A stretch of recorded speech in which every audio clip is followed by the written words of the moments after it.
Posible muling magka-big time rollback sa presyo ng diesel sa susunod na linggo. Pero kulang daw yan ayon sa grupong Manibela na tuloy ang tigil pasada ngayong araw. May report si Oscar Oida. Bukod sa init, kalaban din ng mga commuter ang haba ng pila at oras sa paghihintay ng masasakyan. Ngayong ikalawang araw ng tigil pasada, kaya ilang commuter dumadaing sa hirap.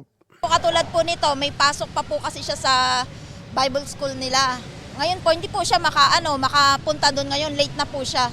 Sobrang late na po. Mahirap po, lalo na ngayon. Traffic. Pagka ganun, tas mahal yung pamasahe sa tricycle. At ang tren na alternatibo rin sana, nagkaaberya naman. Pansamantalang naantala ang biyahe ng LRT1 sa pagitan ng Loton sa Maynila at Baclaran sa Pasay dahil sa mga problema sa kable sa Vito Cruz Station. Napalaki patuloy ang gastos ng ilang napilitang mag-book ng TNVS o motorcycle taxi. Wala ring mabook eh. Tininan ko yung app, nasa 118 motor papunta dito hanggang ano na. Plus yung magkano yung ginastos mo sa tren. Oo. Mga ganun, 150. So 36 pesos lang dapat. Nagbalik normal naman ang operasyon ng LRT pasado alas 2 ng hapon. Presyo ng langis! Rollback! Presyo ng langis! Tuloy ang tigil pasada ng Manibela sa kabila ng batikos umano ng ilang lokal na pamahalaan. Sa mga LGU po, partikular sa mga mayor, kahapon po, awang-awa kami sa mga miyembro namin.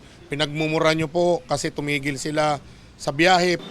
Panawagan nila, Dapat yung rollback, isang bagsak doon sa talagang presyo sa world market. Kung ibaba sa presyo nito, 55 to 60 pesos.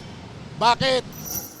sabi ng Energy Department, malabong bumalik pa sa dati ang presyo ng gasolina at diesel dahil sa mga nasirang oil facility sa nagpapatuloy na gyera sa Middle East.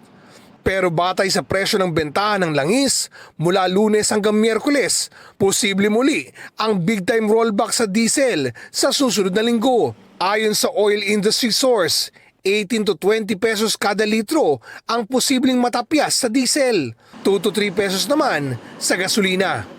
Oscar Oida, GMA News.